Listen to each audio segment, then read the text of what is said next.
الحمد لله كفى وسلام على عباده الذين اصطفى أما بعد فأعوذ بالله السميع العليم من الشيطان الرجيم قل كل يعمل على شاكلته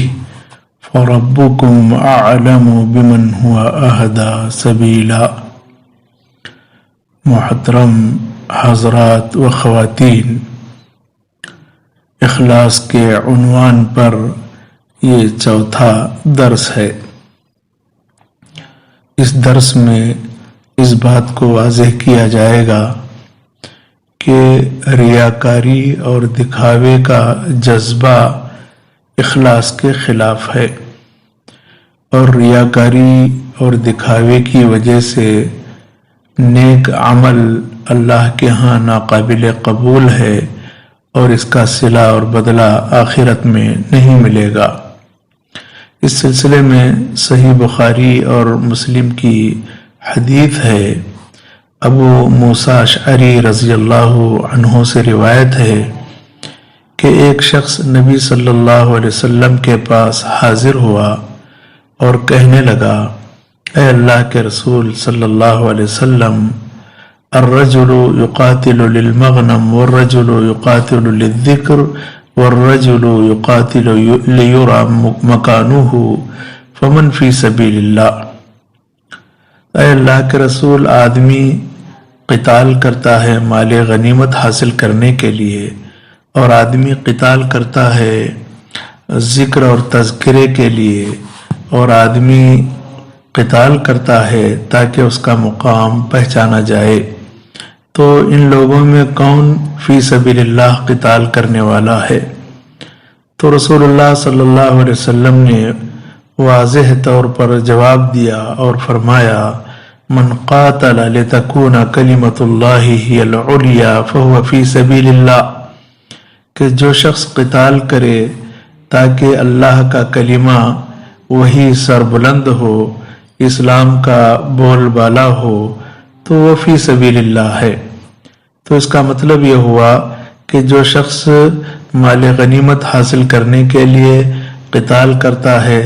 یا شہرت کے لیے قتال کرتا ہے، یا اپنے مقام اور مرتبے کی انسانی معاشرے میں پہچان کرانے کے لیے قتال کرتا ہے، تو وہ فی سبیل اللہ نہیں ہے۔ تو الغرض ریا اور شہرت کی وجہ سے انسان کو وہ مقام حاصل نہیں ہو سکتا جو مقام اس انسان کو حاصل ہوتا ہے جو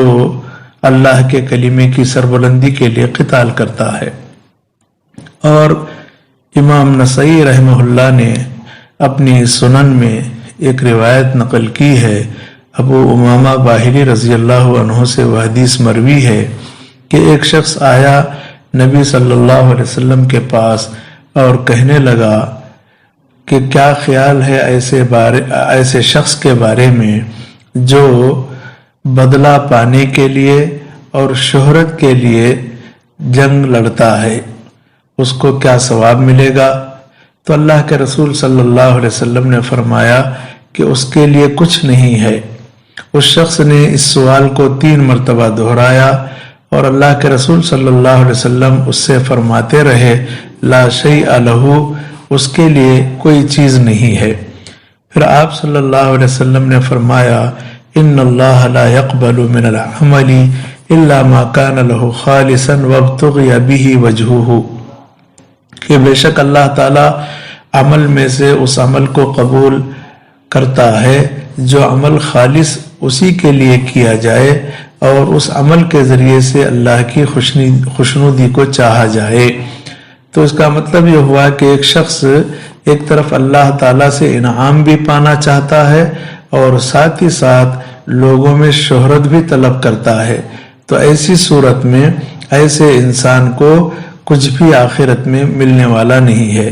کیوں؟ وہ صرف اگر اللہ سے اجر چاہتا تب تو اس کے قتال کی اور نیک عمل کی حیثیت اور اہمیت ہوتی۔ اور ایک خاص بات یہ ہے، شیخ الاسلام ابن تیمیہ رحمۃ اللہ علیہ نے فرمایا کہ جو آدمی روزانہ صلاۃ الضحیٰ کا اہتمام کرتا ہے یا قیام اللیل کا اہتمام کرتا ہے یا کسی اور نیکی کا اہتمام کرتا ہے تو وہ صلاۃ اللیل اور صلاۃ الضحیٰ اور دوسری نیکی کا اہتمام کرتا رہے جہاں بھی رہے، اور اس کے لیے یہ بات مناسب نہیں ہے کہ وہ اپنا مشروع ورد ترک کرے لوگوں کے درمیان ہونے کی وجہ سے، جبکہ اللہ تعالیٰ اس کے دل کا حال جانتا ہے کہ یہ بندہ اللہ ہی کے لیے کرتا ہے، تو لہٰذا ریا کے ڈر سے یا کہ اخلاص کے فساد کے ڈر سے آدمی کو ان نیک کاموں کو نہیں چھوڑنا چاہیے، کیونکہ اللہ تعالیٰ اس بندے کی دل کی حالت کو جانتا ہے۔ تو بہرحال ریاکاری اور دکھاوے کے لیے کوئی عمل نہیں کرنا چاہیے۔ اس سلسلے میں ایک حدیث ہے، آپ صلی اللہ علیہ وسلم کا فرمان ہے، ان اللہ لا ينظر الى صورکم واموالکم ولکن ينظر الى قلوبکم واعمالکم، بے شک اللہ تعالیٰ کی نظر تمہاری صورتوں اور شکلوں کی طرف نہیں ہے اور نہ ہی تمہارے مالوں کی طرف ہے، اللہ تعالیٰ کی نظر تمہارے دلوں کی طرف ہے اور تمہارے اعمال اور کردار کی طرف ہے۔ اللہ کی نظر دلوں پر ہونے کا مطلب یہ ہے کہ اللہ تعالیٰ تمہارے دل کو بہتر جانتا ہے کہ تمہارا دل